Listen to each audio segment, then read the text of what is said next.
These are the confidence intervals notes 1. Today we're going to be talking about confidence levels, margin of error, what a confidence interval actually is, and we're going to introduce you to a type of interval called a one-sample Z interval.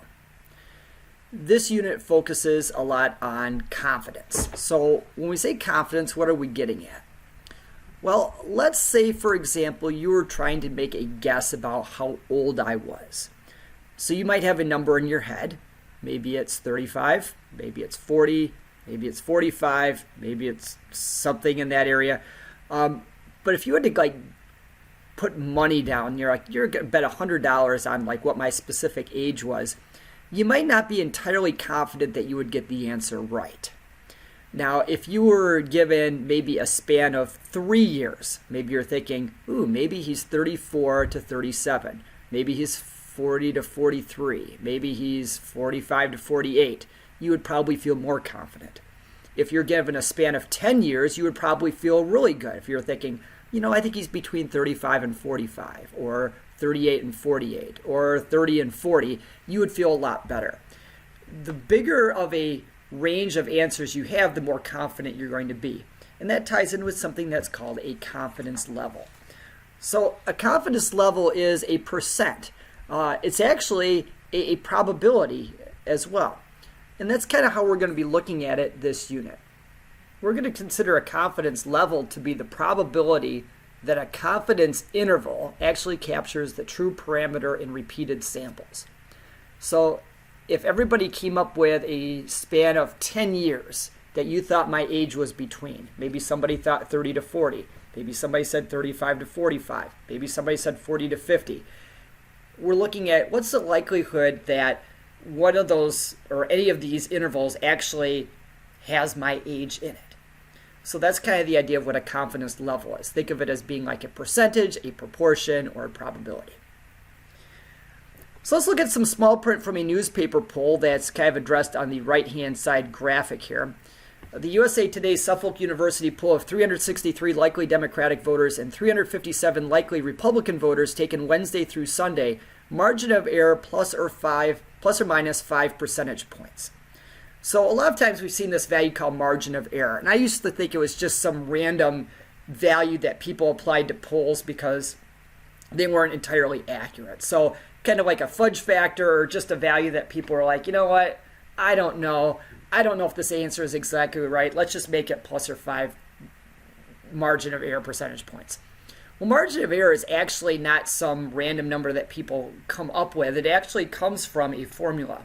And the margin of error is dependent on 3 things. Number 1 is the confidence level. We want to have a high degree of confidence that our answer is accurate. I don't think anybody wants to go into a situation with low confidence. So we want our confidence level to be high. We want to be pretty happy with our answer, pretty assured that our answer is accurate.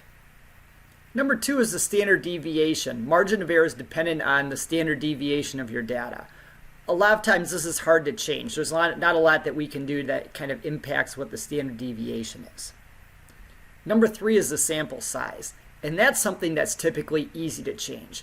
If we're gathering data, we can always increase the sample size. We can survey more people, we can do repeated samples. This is something that we can kind of mess with a little bit. So the margin of error is dependent on these 3 things. When we calculate a confidence interval, and we talked about doing this a few minutes ago with my age, a confidence interval is found by taking some sort of estimate plus or minus a margin of error. For example, if you thought, okay, I think Mr. Herrick is 42 years old, you might be like, I'm not exactly sure, but I think he's within 5 years of that. I'm pretty sure he's between 37 and 47. That's how you would calculate a confidence interval. You take a guess, like 42, and you apply a margin of error, plus or minus 5. So if we're defining a confidence interval, we would claim that it's an interval that captures the true parameter, the actual answer, in some percent of all possible samples. So if you were trying to guess what my age was and you gave a range of like 37 to 47, we would hope that you would get the actual answer. You would actually have my age would occur in whatever this percent of all possible samples is. Today we're going to be looking at one specific type of confidence interval called a one-sample Z interval for means. There are about 6 different types we're going to learn about in class. This is the first type. Again, it's called a one-sample z-interval for means, and we use this particular type of interval when we're trying to predict what the mean of the population is. We're trying to guess what's mean, what's the mu value. And we know what sigma is. We know what the standard deviation is. This is not an interval we use a lot in real life, but it is an easy one to work with, which is kind of why we introduced this one as the first type in stats class. The formula for the one-sample z-interval for means is this formula. Starts with x bar plus or minus z, there's a little star kind of around where the exponent would typically be, times sigma over the square root of n. So to review what these symbols stand for, you probably remember that x bar stands for the sample mean, sigma stands for the population standard deviation, and n refers to the sample size. There's one more variable that's new, and that's z star, which we'll talk about on the back side of the worksheet. So Z star stands for something called the upper P critical value. Now, what is this referring to? Z star is the score or the value on the normal curve that is the upper boundary for the confidence interval that is being calculated. Okay, in English. Remember back when we talked about finding the middle 90% of data on a normal curve? So we kind of graphed this middle 90% and we talked about there's 10% left over, or 5% on each tail. And back in the day we had you calculate what was the z-score that corresponded with this middle 90% of data. So what we had to do is we had to go to our table A and we had to look up this 5% value, 0.055 or 0.0500 on the normal curve. And if you're kind of referring back to our normal curve, if we looked up 0.005, the closest thing that we could find to it was kind of in this region right around here. Negative 1.64, negative 1.65-ish. So what we have here is this negative 1.64 is kind of the value on the left, positive on the right side. If you're using a 90% confidence interval, imagine shading in the middle 90% of your normal curve. Z star is the positive value that's over here, 1.645 approximately, or 1.64 or 1.65. You might have remembered that was a bit of a hassle when we did that back in chapter 2. So there's actually a quicker way to locate this value, and we'll find this value on table C in your green packet. So we've used table A a lot. There's another table, it's actually table B. In your book it's called table C. In your green packet it's called table B. So there's a table, it's after the first 2 pages, it would be page 3 in your green packet. And it'll look something kind of like this. So you're going to see first column it says DF, you're going to see some percentages up here. And at the bottom you're going to see some probabilities like 50, 60, 70, 80, 90. And that's kind of the good stuff there that we're looking for. The value at the bottom of the graph is your confidence level. In the last column of your table, it might have a little infinity symbol, or it might say Z star. If you scroll across the bottom row where it says infinity and match it up with the percent confidence, let's say using 90%, this number on the bottom row, 1.645, is the value that you're looking for. So that's an easy way to locate what Z star is. Look at the number on the bottom row of this table. The row should either be labeled infinity or Z star. Correspond it with the percentage you're looking for, and you're kind of in business. So what I'd like to do to kind of finish off today is take a sample of 5 pennies and calculate a confidence interval for the mean year of all pennies from this population. So we're going to take a sample of 5 pennies. We're going to calculate their average year and calculate a confidence interval based on this. So this was why we took that sample of pennies the other day in class, was we wanted to figure out what the average year was so that we could go on and answer this question. For our example, I like a high confidence level. I would like to be very sure of something. And a number that we use a lot in statistics class for a confidence level is 95%.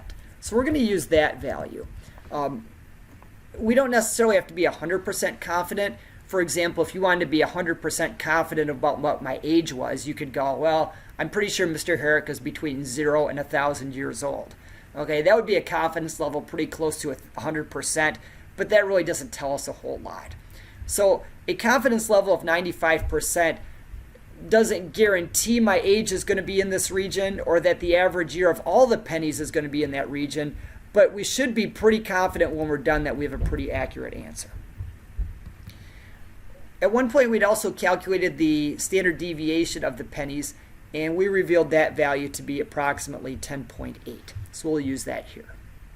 We're going to use this formula from the front page. Your sample mean for your years of pennies.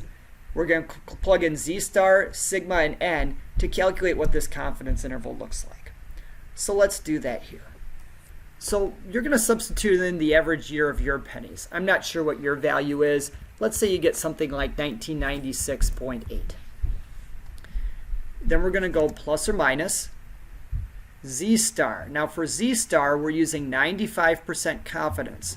So if we go back to our little chart here, 95%, the Z-star corresponds with the number right above 95%, which is 1.960. So we're going to use that next.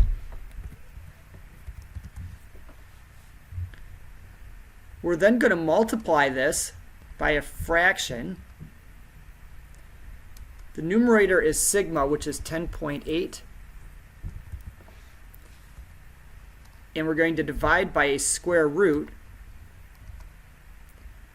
And our sample size is 5 pennies. Now when you calculate this on your calculator, we're going to start with 1996.8 or whatever number you got. I'd like to start with minus first. I know it says plus or minus, but I'm going to start with the minus value first. We're going to take 1.960 times our standard deviation, 10.8, and we're going to divide it by the square root of 5. When you do that, you get your first answer, which is, looks like 1987.3 approximately. In parentheses, I'm going to start with 1987.3. And then for the plus, it's nice if you do second enter, and then all you have to do is replace the minus sign that you had earlier with a plus sign.